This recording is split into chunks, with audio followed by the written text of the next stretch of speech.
দিয়াৰ বা নটিফিকেশ্যন কৰাৰ ওপৰত যিটো নিষেধাজ্ঞা জাৰি কৰিছিল আৰু অৰ্ডাৰ দিছিল যে মহামান্য কোৰ্টৰ অনুমতি নোলোৱাকৈ ইলেকশ্যন ডিক্লেয়াৰ কৰিব নোৱাৰে 9 তাৰিখলৈকে 9 জানুৱাৰীলৈকে। সেইটোৰ ওপৰত অসম চৰকাৰে এইটো মিছকেছ ফাইল কৰিছিল যে 18 তাৰিখৰ সেই অৰ্ডাৰটোৰ চেঞ্জৰ কাৰণে, পৰিৱৰ্তনৰ কাৰণে, মডিফিকেশ্যনৰ কাৰণে। সেইটোৰ ওপৰত যোৱা পৰহি গোটেই দিন আৰ্গুমেণ্ট হ'ল আমাৰ পক্ষৰ পৰা। আজি চৰকাৰী পক্ষৰ ফালৰ পৰা আমাৰ এডভোকেট জেনেৰেল ডাঙৰীয়া আৰু ষ্টেট ইলেকশ্যন কমিশ্যনৰ এডভোকেটজনে আৰ্গুমেণ্ট কৰিল। তেখেতসকলৰ আৰ্গুমেণ্ট শেষ কৰাৰ পিছত আমিও আমাৰ আৰ্গুমেণ্ট কৰিলোঁ পিটিশ্যনৰ পক্ষৰ হৈ। আৰ্গুমেণ্ট অলমষ্ট শেষ হ'ল। মহামান্য আদালতে আজি আৰু অসম চৰকাৰৰ যিটো প্ৰেয়াৰ আছিলে অৰ্ডাৰটো মডিফাই কৰাৰ কাৰণে 17 তাৰিখৰ, এইটো আজিও দিয়া নাই আৰু অহা শুক্ৰবাৰে ডেট ফিক্স কৰিছে।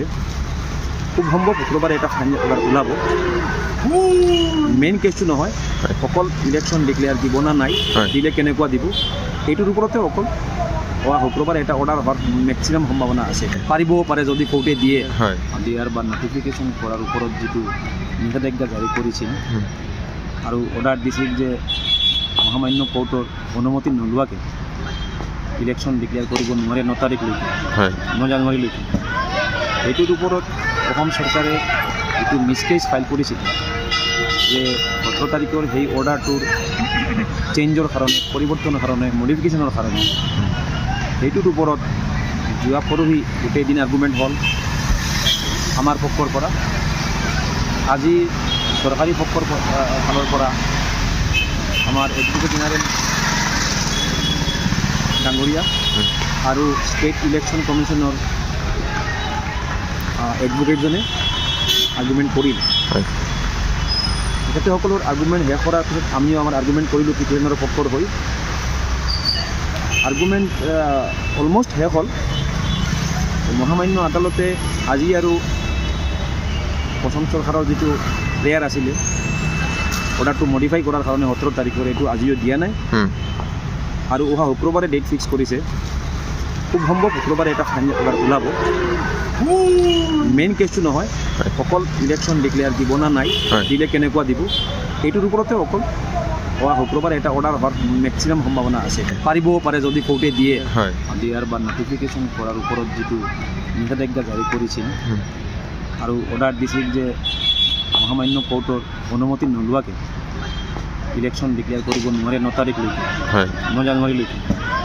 সেইটোৰ ওপৰত অসম চৰকাৰে এইটো মিছকেছ ফাইল কৰিছিল যে 18 তাৰিখৰ সেই অৰ্ডাৰটোৰ চেঞ্জৰ কাৰণে, পৰিৱৰ্তনৰ কাৰণে, মডিফিকেশ্যনৰ কাৰণে। সেইটোৰ ওপৰত যোৱা পৰহি গোটেই দিন আৰ্গুমেণ্ট হ'ল আমাৰ পক্ষৰ পৰা। আজি চৰকাৰী পক্ষৰ ফালৰ পৰা আমাৰ এডভোকেট জেনেৰেল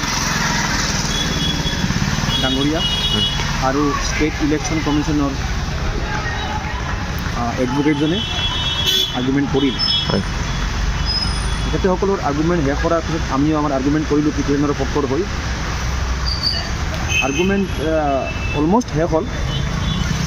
মহামান্য আদালতে আজি আৰু অসম চৰকাৰৰ যিটো প্ৰেয়াৰ আছিলে অৰ্ডাৰটো মডিফাই কৰাৰ কাৰণে 17 তাৰিখৰ, এইটো আজিও দিয়া নাই আৰু অহা শুক্ৰবাৰে ডেট ফিক্স কৰিছে। খুব সম্ভৱ শুক্ৰবাৰে এটা ফাইনেল অৰ্ডাৰ ওলাব। মেইন কেছটো নহয় অকল ইলেকশ্যন ডিক্লেয়াৰ দিব না নাই, দিলে কেনেকুৱা দিব, এইটোৰ ওপৰতে অকল অহা শুক্ৰবাৰে এটা অৰ্ডাৰ হোৱাৰ মেক্সিমাম সম্ভাৱনা আছে। পাৰিবও পাৰে যদি কোৰ্টে দিয়ে।